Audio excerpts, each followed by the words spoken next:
Please be extremely careful when working out at the gym. One bench press. A quiet night in a neighborhood gym. Fluorescent lights like a hospital.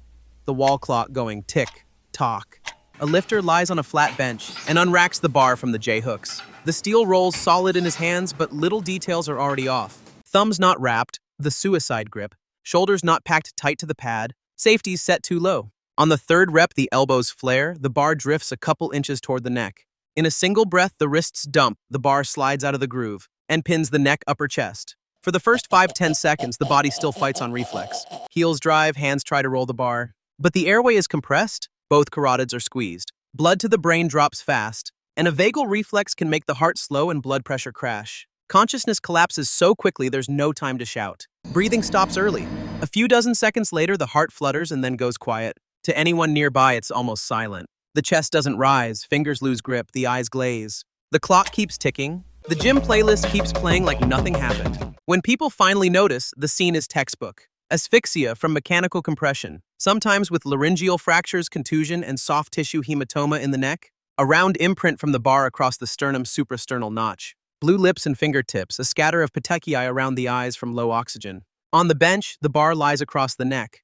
The plate's balanced just enough that it won't roll off. Any safety bars, if present, are set a few notches below chest height, useless when they're being needed most.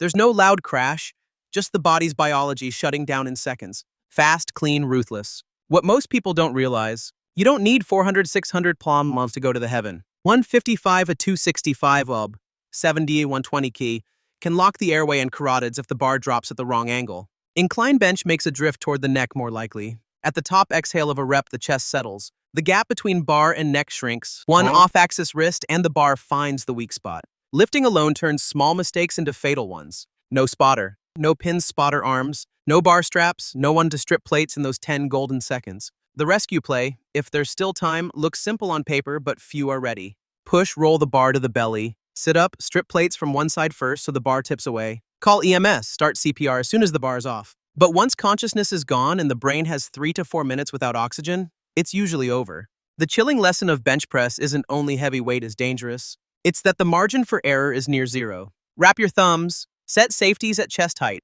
use a competent spotter, don't max alone. Half a notch on the hooks, one shallow breath, one wrist slip, and the rest is the silence of a bright white room, the clock still ticking, while the body is switched off like someone flipped a switch. To Smith machine. In the noisy afternoon of a Mexico City gym, the security camera catches a scene that looks routine. A Smith machine by the mirror.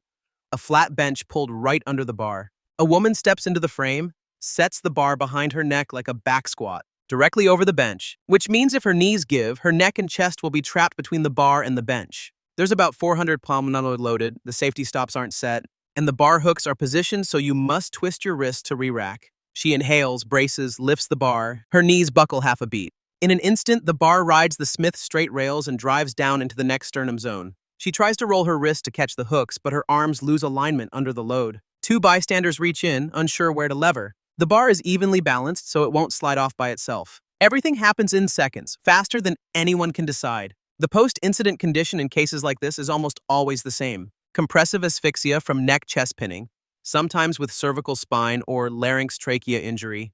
The ribcage can't expand, the airway is squeezed, carotid flow drops at once. Consciousness fades quickly, breathing stops early. If the bar isn't lifted in 10-30 seconds, the heart goes into arrhythmia, then stops. There may not be any open wounds at the scene, just a round bar imprint across the suprasternal notch upper chest, blue lips and fingertips. The bench under the bar tells the story. One bad setup created a pinch path. What chills witnesses is the absence of a crash, just a short, crushed sound, then silence beneath treadmill hum and gym music.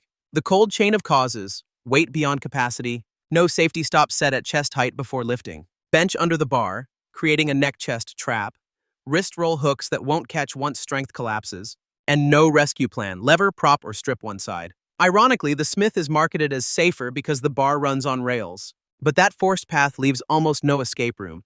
If you fail, the bar drives straight down, and without stops, the entire load lands on the neck/chest. The correct setup is the exact opposite.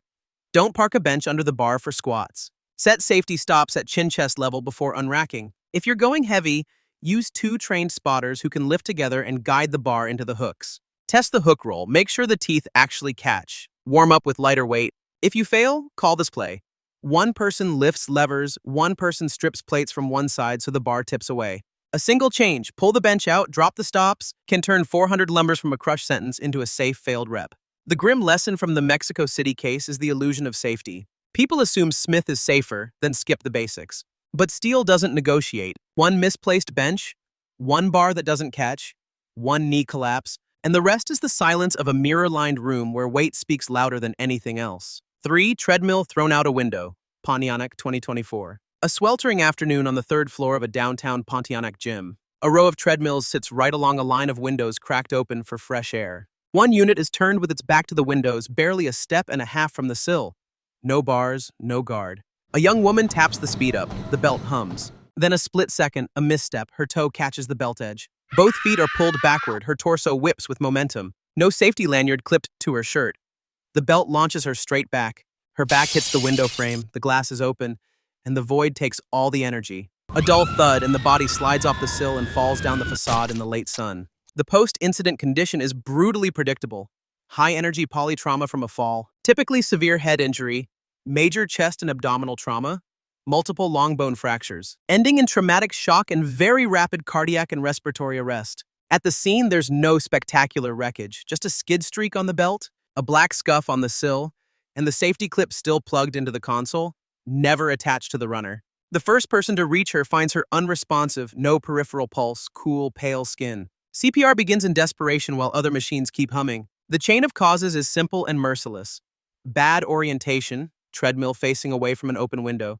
No safety tether, high speed with no runoff space behind the deck, and an open window with no guard. A treadmill is simple, until the belt becomes a launcher. Then everything happens faster than reflex. Half a missed step, the belt drags you back, the body ejects, and behind you is nothing but space. The grim lesson from Pontianak: safety isn't about steps per minute. It's about how the machine is placed. Face the treadmill toward a solid wall, keep 5 to 7 feet, 1.5 to 2 millimeters of clear space behind the deck, close or guard windows. Always clip the safety key to your clothes. Start slow before you ramp up. Don't use your phone at high speed. And gyms should post and check a layout safety checklist every day. One rubber belt, one open window, and the rest is the sudden silence on the sidewalk, where physics speaks before anyone understands what just happened. 4. Stage backflip. Sifiso Lungelo Thabete, South Africa, 2017. Stage lights washed the thin carpet in warm gold. Music thumped. The crowd clapped as the young champion stepped out. Sifiso smiled, raised a hand, then, like he always did, dipped his knees to open with a backflip. But this wasn't a spring floor. The carpet had almost no bounce. His toes hit a touch offline. The takeoff didn't get enough height. His body started to rotate but came up short. In a heartbeat, instead of landing on his toes, the crown of his head hit first. The cervical spine took a straight axial load. A hard, dry thud cut through the music. The lights stayed bright. The room froze. The fatal sequence in injuries like this is brutally fast. A high cervical fracture dislocation, cord crush tear around C3, C5. The brain's breathing center loses the signal to the diaphragm, so instant respiratory arrest. Add neurogenic shock, slow pulse, falling pressure, and very rapid cardiac arrest. From the front rows, it looked like someone flipped a switch. Arms and legs went limp, no protective reach.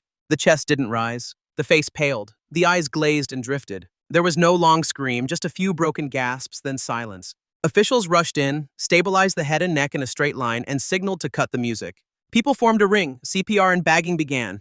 A neck collar and spine board arrived tens of seconds later, time in which the brain was already starved of oxygen. When the ambulance came, the scene was neat and clinical. A clear impact mark on the crown, no dramatic bleeding. The athlete motionless below the neck, not breathing on his own. A weak or absent pulse. The medical chart would sum it up in a few lines. High cervical cord injury, respiratory cardiac arrest, no return of spontaneous circulation despite efforts. The chain of causes sounds simple but harsh. An acro move dropped into a bodybuilding stage. A hard, low rebound surface, no spotters, no proper mats, no grip bounce check. Add show pressure and stage shoes with poor grip and a slightly wrong takeoff angle. One small miss in angle height rotation turned a safe move into a neck compression axis. The fear isn't the daredevil trick, it's the illusion of control. Warm lights, applause, familiar stage, while physics doesn't cut deals. The chilling lesson: no flips on hard floors. If you must, bring certified mats. 2 spotters. Test the bounce and abort if the floor doesn't give. Organizers should ban or limit flips on non-compliant stages and stage a spinal trauma plan backstage. Collar, board, oxygen, AED. With the cervical spine, a tiny error in angle or force is the thin line between a burst of applause and total silence.